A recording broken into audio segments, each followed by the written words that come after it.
Olá, povo de Deus! Estamos iniciando a nossa live das 20 horas em ponto. Nós estamos com o tema A Igreja, o módulo... nós estamos com o tema o Apocalipse, o módulo A Igreja, o Corpo de Cristo. Nós estamos na parte 3. Nós falamos da conexão entre Cristo e a igreja. Cristo é o cabeça, a igreja é o corpo, por isso que ele transmite a sua glória para a igreja. Nós mostramos que a igreja ela é liderada pelo Espírito Santo, e liderada pelo Espírito Santo, ela é um mistério de Deus, oculto nas gerações anteriores, por isso que no Antigo Testamento nós não temos claramente evidências da igreja, porque ela estava oculta até que Deus transmite a Paulo esse mistério para que ele revele. E nós também falamos sobre o nascimento da igreja. A igreja nasce a partir da confissão de Pedro: Tu és o Cristo, o Filho de Deus. E Jesus diz: sobre esta pedra, ou seja, sobre esta confissão, eu edificarei a minha igreja. Nós vimos também o significado do termo igreja.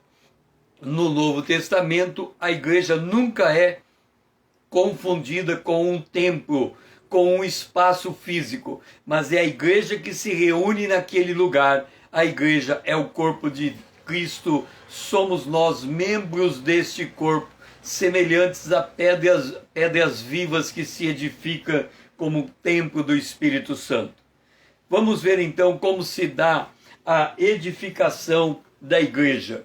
Em 1 Coríntios, no capítulo de número 3, o versículo de número 10 e 11, o apóstolo Paulo diz assim: segundo a graça de Deus que me foi dada, lancei o fundamento como prudente construtor. Outro edifica sobre ele.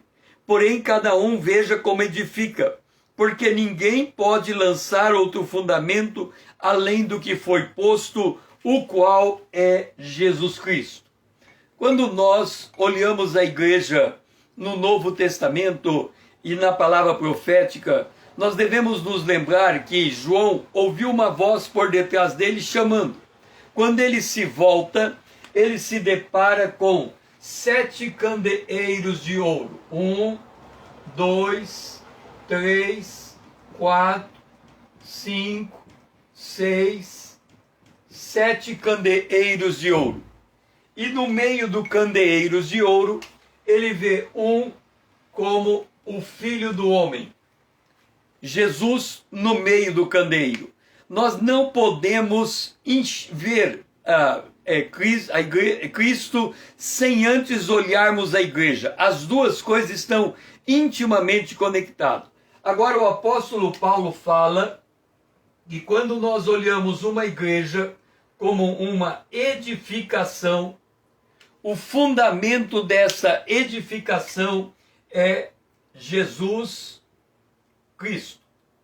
Este é o fundamento da igreja e nenhum outro fundamento pode ser colocado nele.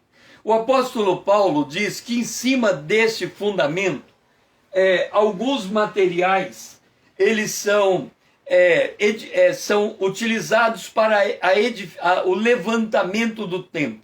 E ele cita estes materiais em 1 Coríntios capítulo 3, o versículo de número 12, quando ele diz que o fundamento é ouro, o fundamento é prata, o fundamento é também formado por pedras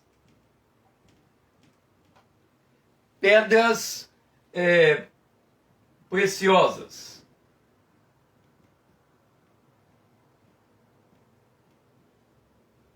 Pedras preciosas. Esses 3 tipos de materiais. Depois ele dá um outro grupo de materiais que ele denomina madeira,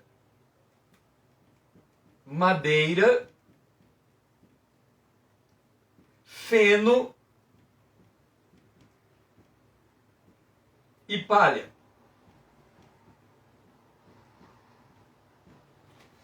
Aqui nós precisamos entender algo muito importante. Todos esses materiais, eles são passados pelo fogo.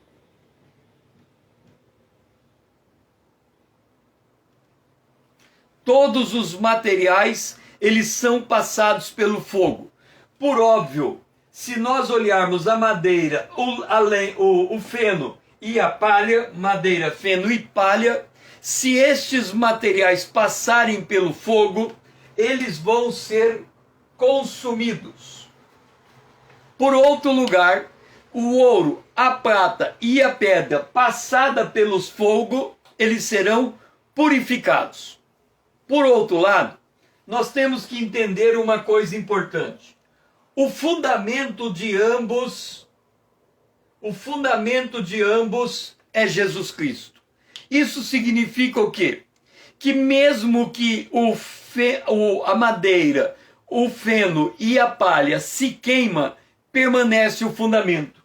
É por isso que Paulo, ele vai dizer no versículo de número 15 do 1 Coríntios 3, se a obra de alguém se queimar, sofrerá ele dano, mas esse mesmo será salvo, todavia, como que através do fogo.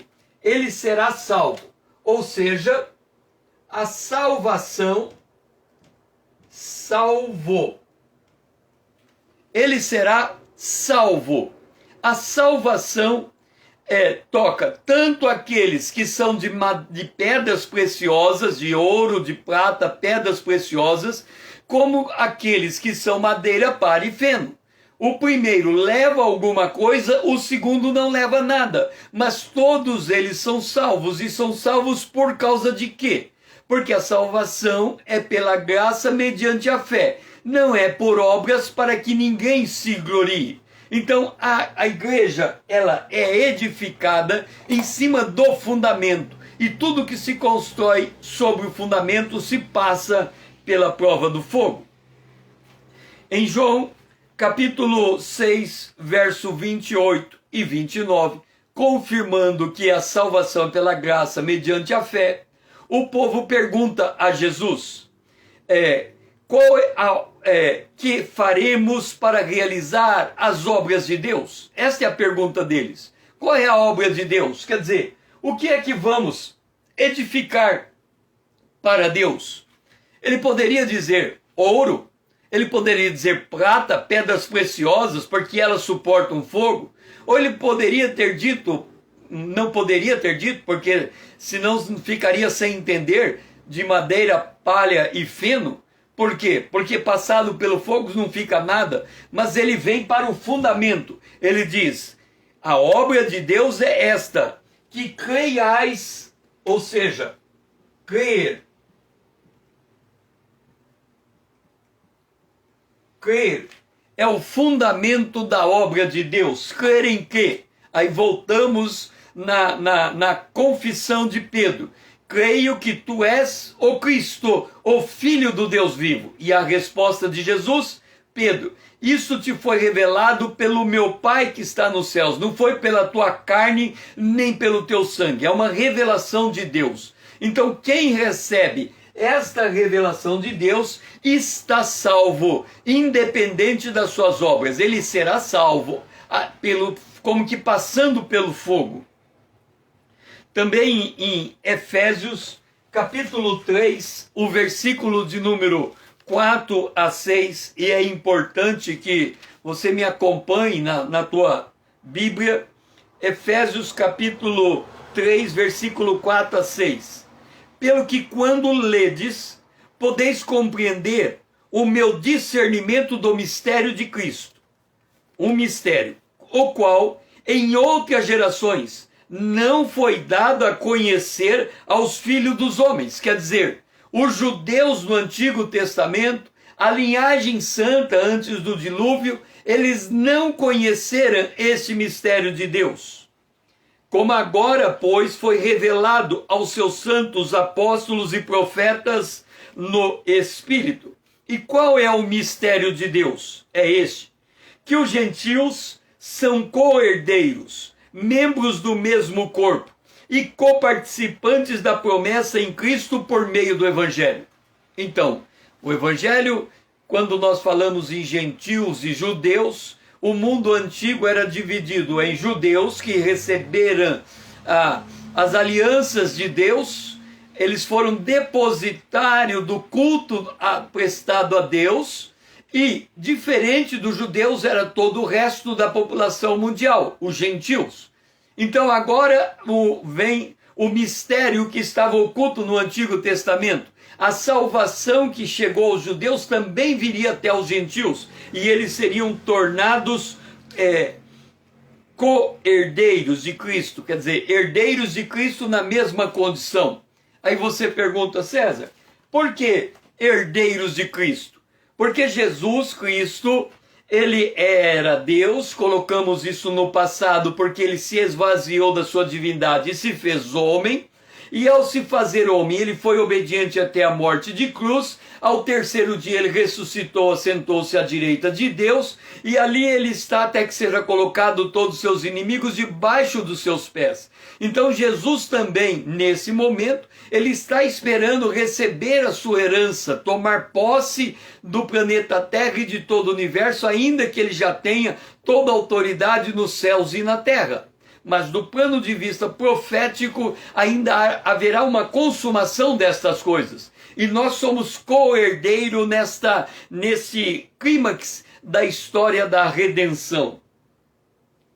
Em João capítulo 6, 28, Pedro declarou a essência da fé em sua confissão: Tu és o Cristo, o Filho do Deus vivo.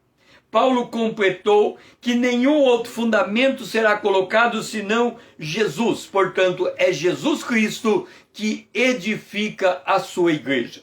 É muito, mas muito importante nós entendermos isso, porque quando nós olhamos para as igrejas se dividindo em congregações, em ministérios diferentes, de diferentes vertentes doutrinárias, a gente fica meio que confuso, sem entender como é que esta igreja pode ser a igreja prometida pelo Senhor. No entanto, é o Senhor que edifica, ele trabalha por detrás do plano da história, e ele trabalha no coração dos homens, colocando cada coisa no seu devido lugar. Gandara, muito bom ter você aqui comigo nesta noite, seja bem-vindo. Nós estamos falando sobre a igreja, o corpo de Cristo, o quarto módulo do Apocalipse. Crescimento da igreja. Nós falamos sobre o modo como a igreja é edificada. Ela é edificada sobre o fundamento que é Jesus Cristo. Agora vamos falar do crescimento da igreja. Em 1 Pedro, capítulo 2, versículo 5, nós lemos: Também vós mesmos, como pedras que vivem, sois edificados casa espiritual, para serdes sacerdócio santo, a fim de oferecerdes sacrifícios espirituais agradáveis a Deus, por intermédio de Jesus Cristo. Então veja, nós temos demonstrado que a igreja de Jesus é considerada como pedra viva. Quando Deus, em Êxodo capítulo 20, entrega os 10 mandamentos, ao final daquele capítulo, ele diz assim: construa-me um altar que não seja de pedra lavrada. Quer dizer, construa um altar com um amontoado de pedra. A igreja pode ser comparada a esse amontoado de pedra. O que estamos dizendo com isso? Que Deus pega cada um na sua história, na sua cultura, na sua raça, no seu país, no seu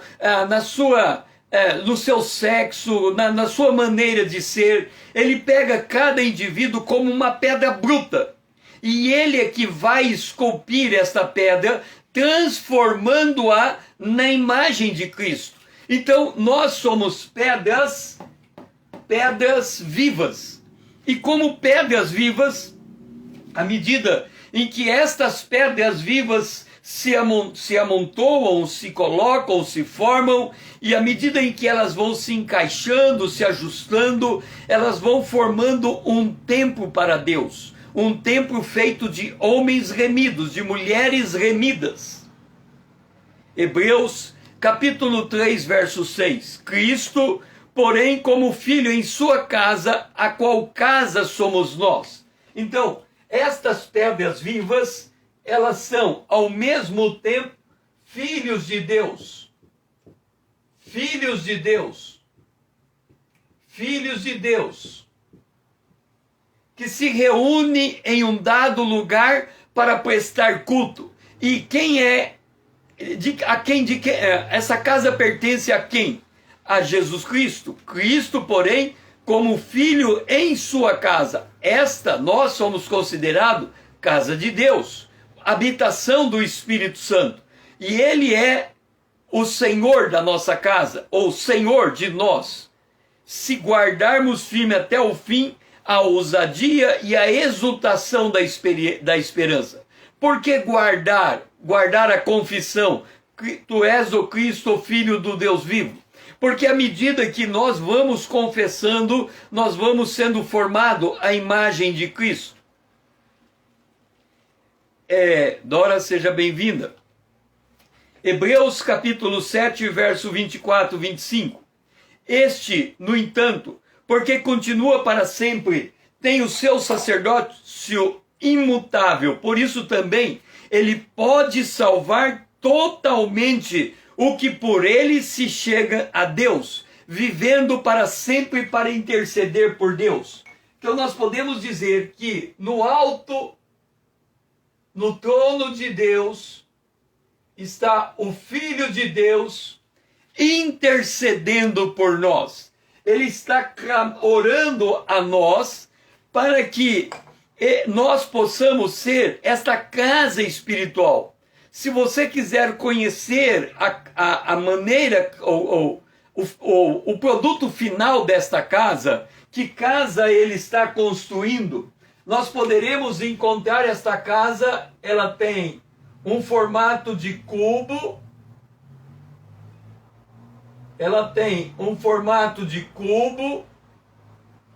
e ela é a chamada a Nova Jerusalém, que é descida do céu como uma noiva ataviada ao Cordeiro. Ou seja, é como se esta casa ela fosse formada por um amontoado de filhos de Deus, que são as pedras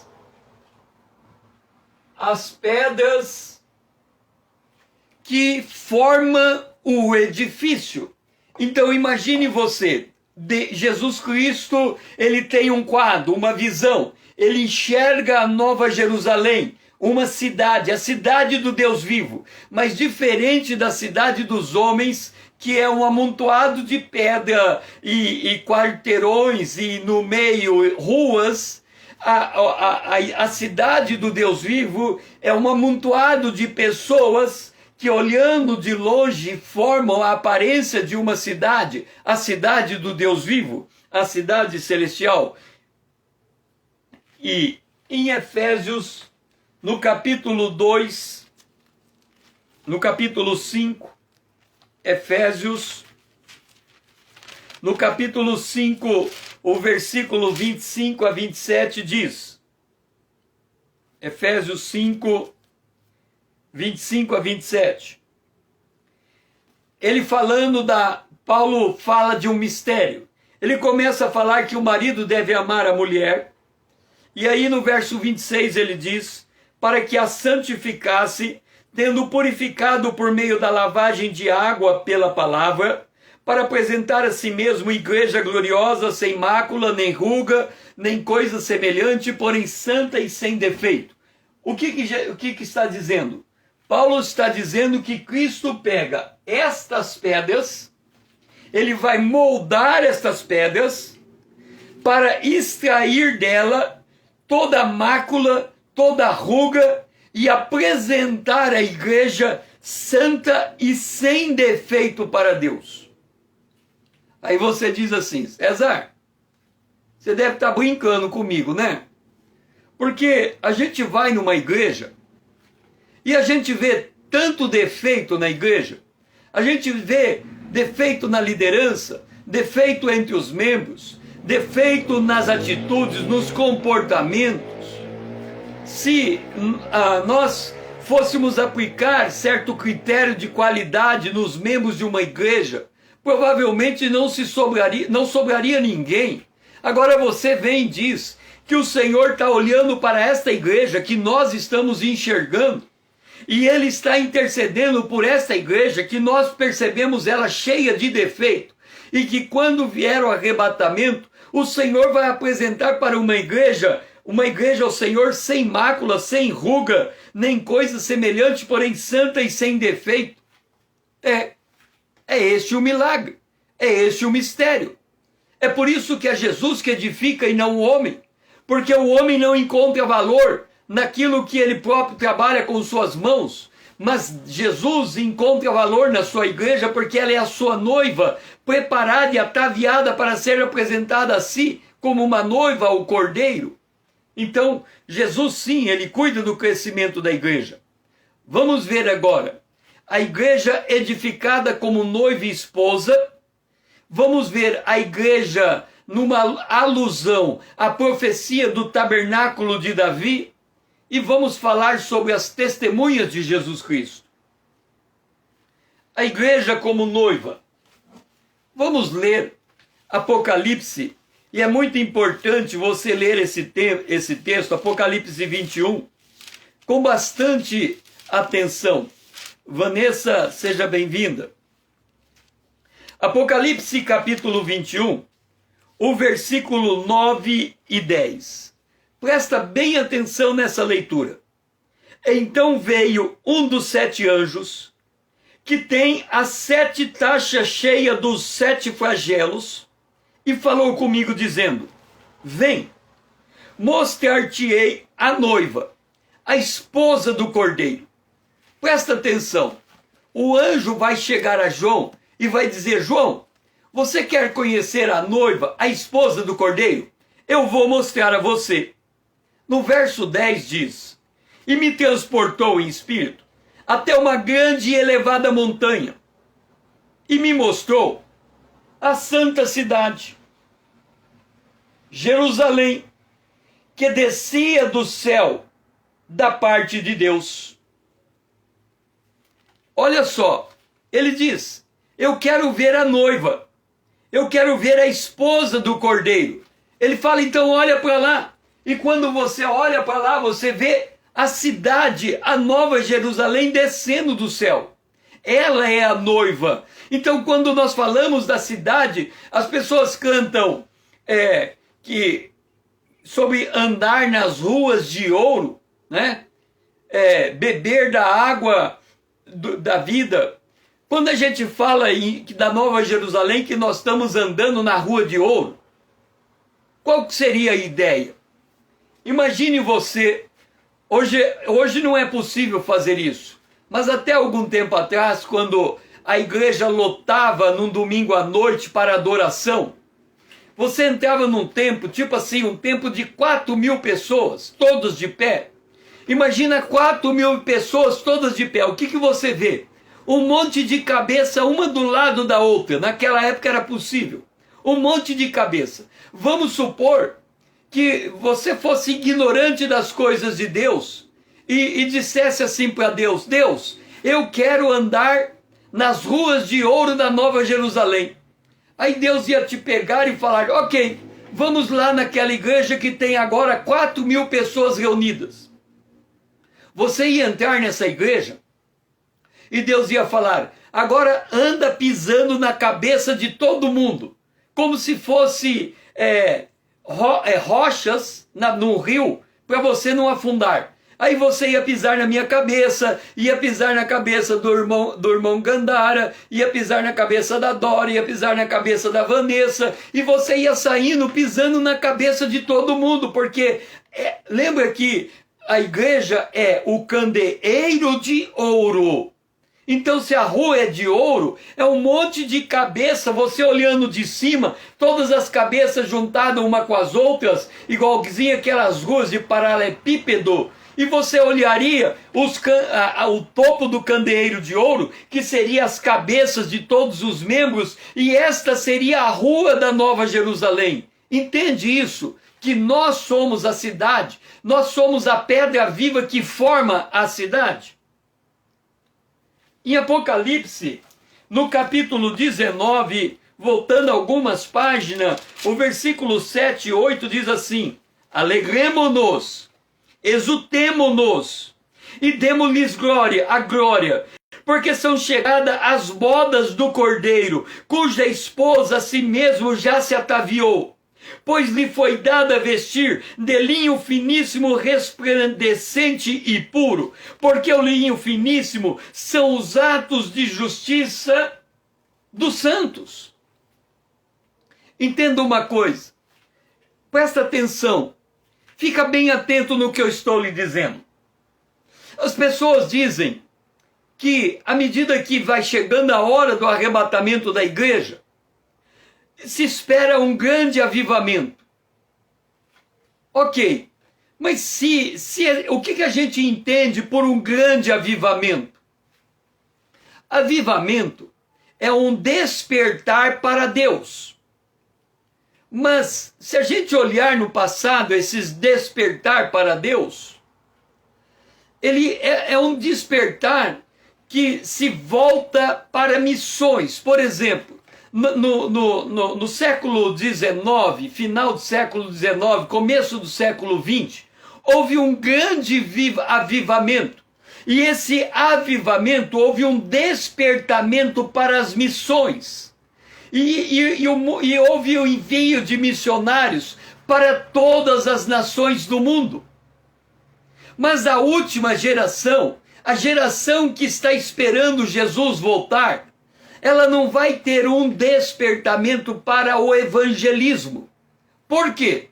Porque a trombeta está muito perto de tocar e nem vai dar tempo de ganhar mais almas.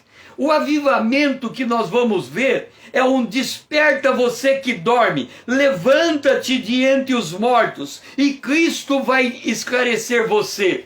Mas esse avivamento desses últimos dias, o avivamento que nós vamos enxergar, é um avivamento de paixão por Jesus, de amor por Jesus, de amor pela noiva. É um despertamento de cantares de Salomão, quando a Sulamita ela fica esperando pela vinda do noivo, e quando ele coloca a mão na fresta da porta, ela se derrete de amor. É esse o avivamento desta última hora, o avivamento que vai preparar a igreja. Note uma coisa, pode não ser esta pandemia que estamos vendo aí. Esta pandemia, ela está tornando a vida na Terra extremamente difícil, concorda? Ela está fechando o comércio, deixando muita gente desempregada.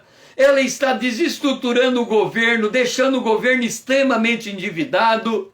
Ela está desestruturando todo o sistema de saúde. O sistema está entrando em colapso e as pessoas estão morrendo nos corredores dos hospitais sem oxigênio. Ela está levando gente de todas as faixas etárias. Então, está chegando um tempo que você olha para essa terra, para esse planeta, e você diz assim: aqui não é um lugar para a gente ficar. Aqui não é a nossa casa. Agora eu estou entendendo que a Bíblia diz que nós somos peregrinos e estrangeiros. E a gente quer ir embora. Então, enquanto que a humanidade está clamando por uma vacina para curar esta enfermidade, a igreja começa a clamar: ora vem, Senhor Jesus, ora vem, Senhor Jesus. Isso é uma mudança de perspectiva, se ela conseguir entender que ela tem que se preparar para o toque da trombeta. E aqui está dizendo que quando a trombeta tocar e esse povo subir aos céus, ele vai estar nessa paixão fervente pelo Senhor.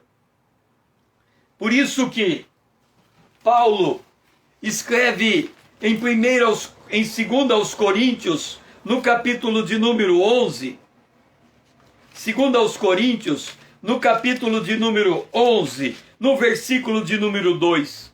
Olha o cuidado de Paulo. Porque zelo por vós com zelo de Deus, visto que vos tenho preparado para vos apresentar como virgem pura a um só esposo, que é Cristo.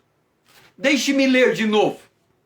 Eu, Paulo, estou com zelo por vocês, um zelo de Deus. Paulo está dizendo, tem um zelo de Deus me consumindo. E ele diz, e este zelo é para preparar você, para você ser apresentada como uma virgem pura a um esposo, que é Cristo. Esta é a mensagem para a última hora, a hora do arrebatamento. Nos prepararmos para encontrar com a esposa, que é Cristo, como uma esposa, ao esposo, que é Cristo. Entenda, a figura das 10 virgens, 5 sem azeite, 5 com azeite. Agora é hora de nos prepararmos e nos enchermos de azeite para esta hora em que seremos arrebatados. Em Apocalipse, capítulo 20, verso 3, diz, a Nova Jerusalém, por mais estranho que seja, é literalmente formada por seres humanos. Também os anjos fazem parte dessa formação que dá a modelagem de uma cidade. Cada um representando uma pessoa como pedra viva. O mosaico dessa cidade, ela é o tabernáculo de Deus, a morada de Deus em espírito. Entenda, Efésios, no capítulo de número 2, no final, no versículo 20 a 22, diz, assim, já não sois estrangeiros e peregrinos, mas concidadãos dos santos, e sois da família de Deus, edificado sobre o fundamento dos apóstolos e profetas, sendo ele mesmo Cristo Jesus a pedra angular, no qual todo edifício bem ajustado cresce para santuário dedicado ao Senhor, no qual também vós juntamente estáis sendo edificados para a habitação de Deus no Espírito. A soma de todos os crentes, de todas as épocas, juntamente com os anjos que permaneceram fiéis ao Senhor, formarão a nova Jerusalém, a cidade do Deus vivo, que desce do céu, a habitação de Deus por toda a eternidade. Agora, eu quero chamar a sua atenção para Atos, capítulo 15, versos 16 e 17. Há um livro que fala sobre isto, o tabernáculo de Davi. Vamos ler esta profecia. Atos capítulo 15, 16, 17. Atos capítulo 15 é uma decisão de concílio feito pelos líderes da igreja na igreja primitiva. Eles tinham que tomar uma decisão acerca dos gentios. Os gentios estavam se incorporando à igreja e os judeus diziam que os gentios precisavam circuncidar igualzinho os judeus. Paulo foi veemente e disse que não, os gentios não precisavam circuncidar. A circuncisão de coração, ela não precisava ser feita como acontecia com os judeus. E aí na decisão conciliar, Tiago levanta a sua voz e diz assim, cumpridas, conferem com isto os gentios. Vamos começar no verso 14. Expôs Simão como Deus, primeiramente visitou os gentios, a fim de constituir dentre eles um povo para o seu nome. Conferem com isto as palavras do profeta, como está escrito. Cumpridas estas coisas, voltarei e reedificarei o tabernáculo caído de Davi, e levantando-o de suas ruínas, restaurá-lo-ei, para que os demais homens busquem o Senhor, e também todos os gentios, sobre os quais tem sido invocado o meu nome. Vamos entender o que o Senhor está falando. Quem participa comigo na Manhã com Deus, todas 5 horas da manhã em ponto, de segunda a sexta, nós falamos sobre a Manhã com Deus seguindo a jornada do tabernáculo de Moisés. O tabernáculo de Moisés, ele tem este formato.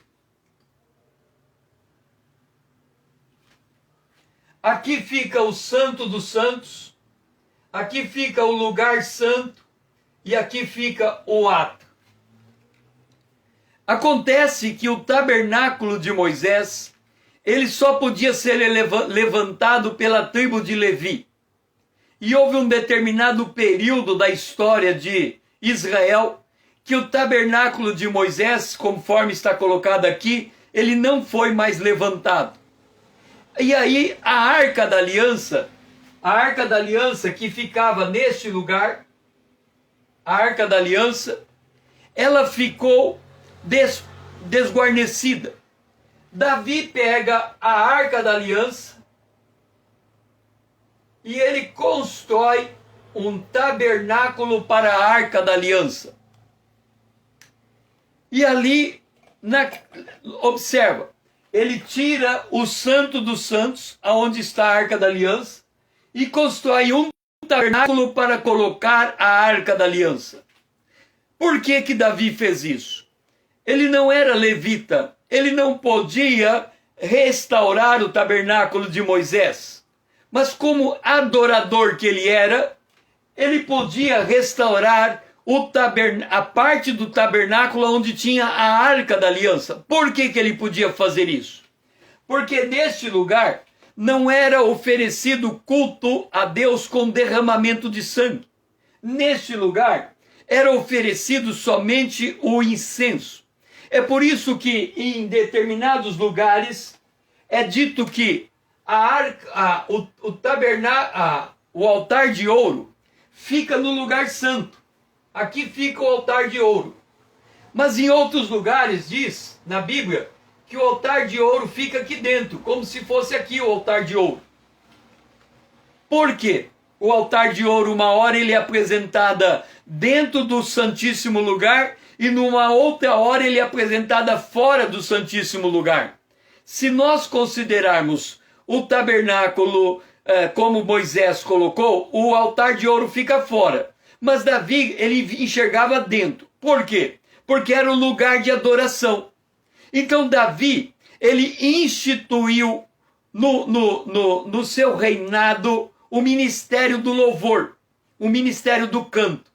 Ele levantou mestres no canto. E ele colocou mestres em torno de 24 horas. E eles passavam 24 horas adorando a Deus incessantemente. Aí vem esta palavra e aparece ela agora aqui em Atos capítulo 15, que estava sendo levantado naqueles dias o tabernáculo de Davi. E aí você fala assim, César, por que que o tabernáculo de Davi está sendo associado com a igreja? Lembra da conversa de Jesus com a mulher samaritana? Jesus disse, Deus busca verdadeiros adoradores que adorem a Deus em espírito e adorem a Deus em verdade. Ok. Vem a pergunta, quem são os adoradores? Vamos entender o mistério.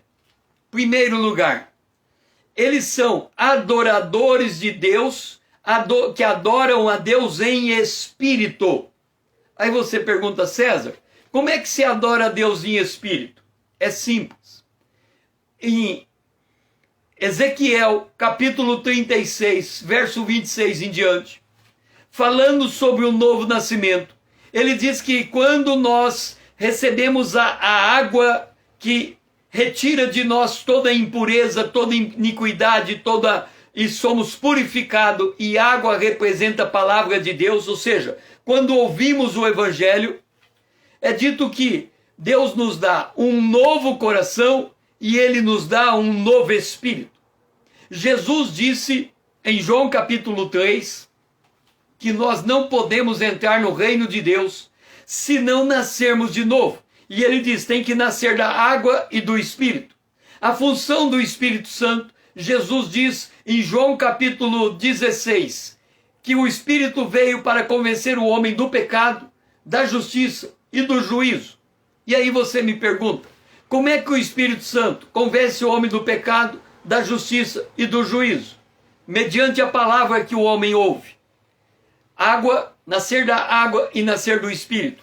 O Espírito pega a água, ou seja, o Espírito pega a palavra que foi pregada. Como poderão crer se não há quem pregue? Romanos capítulo 10. Então, a pregação entra no nosso ouvido, o Espírito Santo na nossa mente convence a nós, cada um de nós, do pecado, da justiça e do juízo. Isso nos leva a crer que Jesus é o Cordeiro de Deus que tira o pecado do mundo. Nós cremos em Jesus como nosso Salvador e Senhor e nós nascemos de novo. Como é que nós adoramos a Deus? Em espírito e em verdade. Por que em verdade? Porque é a verdade que nos regenerou. É a verdade que nos deu nova vida. Então, quem são os verdadeiros adoradores que Deus está procurando? Todo aquele que é nascido de novo. O nascido de novo, ele é um adorador porque ele tem um novo espírito e porque ele foi regenerado por meio da verdade. Ele ouviu a verdade, conhecereis a verdade e ela vos libertará. E Jesus disse: Pai, santifica-os na verdade, a tua palavra é a verdade. Então estes são os verdadeiros adoradores. Agora, dentro da igreja, nós encontramos madeira, feno e palha, ou nós encontramos pedras preciosas, prata e ouro. O fato é que nós encontramos pessoas em diferentes níveis espirituais, mas todas elas têm uma coisa em comum. Todas elas são adoradoras, porque nasceram de novo, têm o Espírito de Deus habita no espírito humano e elas foram regeneradas pela verdade. Isto é o tabernáculo de Davi. Em Êxodo capítulo 25, verso 8 e 9, Deus diz: E me farão um santuário, para que eu possa habitar no meio deles, segundo tudo que eu te mostrar para modelo do tabernáculo e para modelo de todos os móveis, assim mesmo o fareis. Portanto, Deus quer habitar com o homem. E quando nós lemos Hebreus capítulo 9, verso 3, diz: Para trás do segundo véu se encontrava o tabernáculo que se chama o Santo dos Santos. E aí depois lemos em Mateus capítulo 27, verso 51, na crucificação de Jesus: Eis que o véu do santuário se rasgou em duas partes, do alto e embaixo. Ou seja, foi-nos aberto o caminho para a intimidade com Deus. E aí nós lemos em Efésios capítulo 1, versículo 17 e 18. Efésios capítulo 1, versículo 17, para que o Deus, capítulo 2, 17. E vindo, evangelizou paz a vós outros, que estáveis longe, e paz também aos que estavam perto, porque por ele, por meio de Jesus, temos acesso ao Pai em um Espírito. Depois, em Colossenses, capítulo 3, versículo 16, o apóstolo Paulo vai dizer: Habite ricamente em vós a palavra de Cristo, instruí-vos e aconselhai-vos mutuamente em toda sabedoria, louvando a Deus com salmos e hinos e cânticos espirituais, com gratidão em vosso coração. Entenda, por que nós estamos aqui ensinando o livro do Apocalipse? Este é o quarto módulo. Todos os módulos, nós estamos trabalhando exaustivamente, folheando a Bíblia, mostrando o fundamento da verdade na palavra de Deus. É porque a palavra de Deus precisa habitar ricamente em nós. A palavra de Deus precisa habitar ricamente em nós. Veja só, deixe-me dar o meu testemunho pessoal nesse particular. Eu tenho um plano de leitura bíblica. Esse plano de leitura bíblica no meu Instagram, ele é dado diariamente uma porção da Bíblia para você ler. Ele tem, se você ler um dia e gastar 15 minutos, todos os dias você vai gastar igual tempo, e em um ano você vai ler a Bíblia toda. Esse plano de leitura bíblica eu criei ele contando o número de linhas que tinha a Bíblia, somei todas as linhas, dividi por 365 dias e calculei o número de linhas que tinha que ler por dia, colocando mais ou menos 5 linhas para que eu pudesse fechar o assunto em cada período de leitura. Esse plano de leitura bíblica, eu me disciplinei e eu já li a Bíblia 10 vezes, seguindo esse plano de leitura bíblica. Eu tenho um áudio Novo Testamento, a Bíblia toda no Novo Testamento gravada, e houve um período que eu tive a oportunidade de ouvir o Novo Testamento. Então eu ouvi 202 vezes o Novo Testamento por áudio, uma vez por semana. Eu iniciava no início da semana em Mateus capítulo 1 e incluía Salmos e Provérbios, e na sexta-feira, entre segunda e quinta-feira, eu ouvia todo o Novo Testamento, mas Salmos, Provérbios e todo o Novo Testamento. Eu ouvia todo o Novo Testamento. Eu ouvi 212 vezes.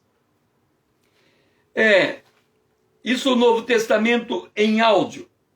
O Novo Testamento em inglês eu ouvi 14 vezes. E a leitura mensal da Bíblia, incluindo o Novo Testamento, Salmos, Provérbios e Cantares, eu li 51 vezes. Por que eu li tanto a Bíblia, afora os estudos que estão anotados no meu caderno? Esse é o caderno de número 45. Todos os meus estudos são padronizados nesse caderno, sendo que os primeiros 10 cadernos tinha era caderno não de 96 folhas, mas de 200 folhas. Os estudos estavam lá. Por causa disso, habite ricamente em vós a palavra de Cristo. Nós temos que buscar encher o nosso coração da palavra de Deus, porque é ela que nos lava, é ela que nos santifica, é ela que nos molda, é ela que nos lapida, é ela que nos transforma pedra bruta na imagem do Filho de Deus, em pedra viva talhada por Deus para ser o tabernáculo de Deus na terra. Por isso nós devemos nos aprofundar nas Escrituras. Por isso que esse estudo profético, ele começa e ele vai detalhando. Observe, nós estamos aqui estudando o primeiro capítulo do Apocalipse. Tivemos 4 horas no primeiro módulo, 4 horas no segundo módulo, 4 horas no terceiro módulo, e já estamos nesse módulo com 3 horas. 4, 8, 12, 13, 14, 15, 16 horas de ministração e ainda não saímos do capítulo 1 do Apocalipse. Nós estamos aprendendo o fundamento, nós estamos aprendendo os personagens. O primeiro apresentado é a igreja, depois falaremos do Deus Trino, depois falaremos de Israel, depois falaremos de Satanás, depois falaremos das nações, as condicionantes necessárias para entendermos esse livro. A palavra de Deus deve habitar Deus está levantando o tabernáculo caído de Davi, homens e mulheres adoradores, que o adorem em espírito e em verdade, apaixonados pelo Cordeiro, e sendo purificado como uma noiva, a um noivo que é o Cordeiro, como uma virgem pura, estão sendo preparadas, estão enchendo os seus vasos de azeite, esperando a hora da chamada para subir e partir. Esse é o nosso propósito com todas estas ministrações. E as testemunhas de Jesus. Vamos ler 1 Timóteo capítulo 3, versículo 16. 1 Timóteo capítulo 3, versículo 16. Evidentemente, grande é o mistério da piedade.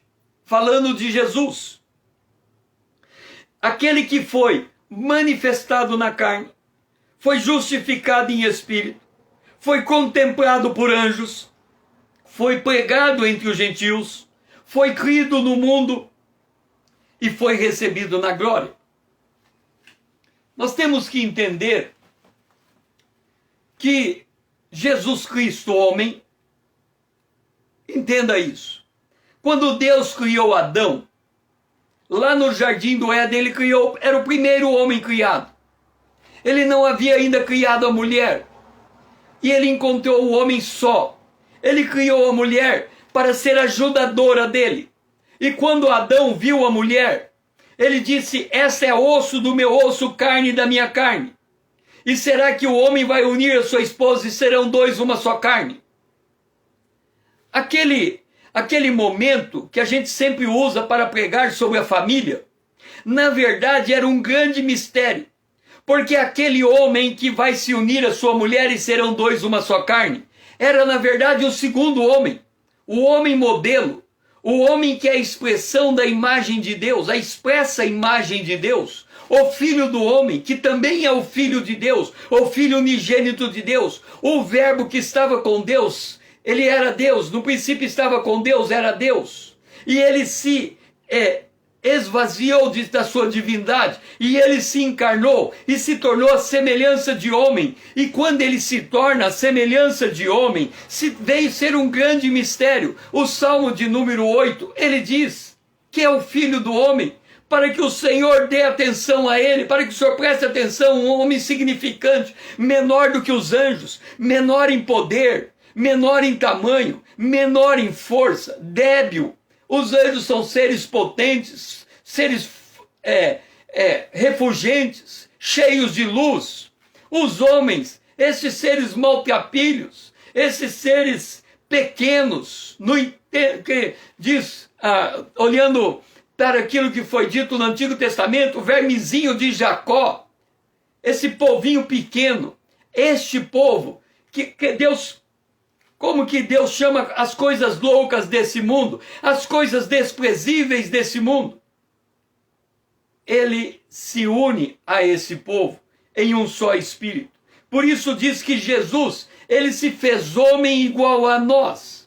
E ele foi justificado e manifestado na carne. Ele se fez o nosso modelo. E aí, quando ele sobe, recebido na glória, antes de ir para a glória, ele diz: e eu vos darei outro Consolador, e ele estará convosco para sempre. O Espírito que habita em vós, o Espírito que habita em vós, o mundo não pode o conhecer, porque não o recebeu. Nós o conhecemos porque recebemos. E aí ele diz aos seus discípulos: fique em Jerusalém, porque recebereis o poder ao descer sobre vós o Espírito Santo, e sereis minhas testemunhas, tanto em Jerusalém, como em toda a Judéia e Samaria, e até os confins da terra. O fato de eu estar falando com você, o fato de você estar me ouvindo, é que o Evangelho saiu lá da cruz, passou pelo Pentecoste, entrou como um fogo no coração dos discípulos, e eles evangelizaram todos da sua época, e de geração em geração a mensagem chegou até nós. O Senhor tem gente salva em todas as eras, em todos os povos, em todas as línguas, em todas as raças, em todas as nações. Recebereis do alto. E ele nos constituiu suas testemunhas. Por que testemunha? Porque ele, quando o Espírito Santo desceu como Pentecoste sobre a igreja primitiva, labaredas de fogo, línguas em forma de fogo. Atos capítulo 2, vamos ler a descrição. Atos capítulo 2. Eis que de repente veio do céu um som, como de um vento impetuoso, e encheu toda a carne, a casa onde estavam sentados. E apareceram, distribuída entre eles, língua como de fogo, e pousou uma sobre cada um deles, e todos ficaram cheios do Espírito Santo. Agora sim, a igreja está preparada para ser testemunha. Aí você diz, César, o derramamento do Espírito Santo só veio para a igreja primitiva? Quando lemos Romanos, vamos entender o derramamento do Espírito Santo. Nós sabemos que há um só Deus. Há um só Deus. Mas em Deus há três pessoas: o Pai, o Filho e o Espírito Santo. A Bíblia diz que o Pai ama o Filho e o Filho ama o Pai. E isso é como um ir de água que vai e volta. O amor do Pai vai ao Filho pelo Espírito Santo. O amor do Pai vai ao Filho pelo Espírito Santo. O amor do Filho vem para o Pai pelo Espírito Santo. E aí aparece a igreja. E esse dique se rompe. E o derramar do Espírito Santo vem sobre a igreja. E aí Jesus disse que o Pai ama o Filho. E o Pai ama a igreja, igual ele ama o Filho. E o Paulo diz que o amor de Deus está derramado em nossos corações. Por isso que Hebreus, capítulo 12, verso 1 diz: portanto nós, visto que temos a rodear-nos tão grande nuvem de testemunha. Imagine a quantidade de testemunha, desde a época de Jesus, que tem se unido a nós até os dias de hoje. Todos olhando firmemente para Jesus, autor e consumador da fé. Hebreus capítulo 12, versículo 2. Então isso é o que acontece com a igreja. O amor do Pai. O Pai ama o Filho. Como é que o Pai ama o Filho? Ele expressa o seu amor ao Filho pelo Espírito Santo. O Filho ama o Pai. Como é que o Filho ama o Pai? Ele expressa o seu amor pelo Espírito Santo. O Pai, porque ele ama o Filho, ele ama a igreja. Como é que ele ama a igreja? Ele derrama o seu amor na igreja, que é o derramar do Espírito Santo. E este mover incessante. Fica uma pergunta: será que nós vamos amar ao Pai e ao Filho na mesma intensidade, para que o nosso amor volte ao Pai e volte ao Filho? Jesus disse: quem muito foi perdoado, muito amou. Quem consegue perceber a grandeza da graça de Deus sobre os seus próprios pecados, consegue perceber o valor dessa graça, e ele diz: eu amo o meu Deus, eu amo o Filho de Deus, eu amo ao Senhor, porque ele me salvou, ele me redimiu, ele me santificou, ele me lavou, ele me tornou uma nova criatura, ele me fez nascer de novo, ele me tirou do lamaçal do pecado e me colocou numa rocha firme, ele me estabeleceu num fundamento onde agora a minha vida ela é edificada. E assim nós vamos terminando este módulo. Nós ainda vamos para a parte 4, sobre o corpo de Cristo. Nós precisamos entender o papel da igreja como este extraordinário personagem do Apocalipse. Um personagem amado, que tem um lugar especial no coração de Deus. E eu convido você a estar comigo amanhã, se Deus assim nos permitir, às 20 horas em ponto, para darmos continuidade na parte 4 desse estudo. Foi muito bom ter você comigo, Gandara, Dora, Vanessa, que vocês possam ter sido ricamente edificados por Deus. Quando terminar essa live, marque no aviãozinho todos os seus amigos, encaminhe esse vídeo a eles, me ajude a levar essa mensagem mais longe. Venham, quem não é ainda meu seguidor, fazer parte dessa grande comunidade com César Azevedo, para que nós possamos tornar essa comunidade relevante no Instagram e fazer com que essa mensagem desperte o povo de Deus, porque é hora de despertar do sono da morte, de estar entre os mortos, para que possa se levantar e Cristo esclarecer. Jesus está voltando e nós somos testemunhas vivas de Jesus. Que o Senhor seja louvado e você tenha um restante de dia abençoado em nome de Jesus.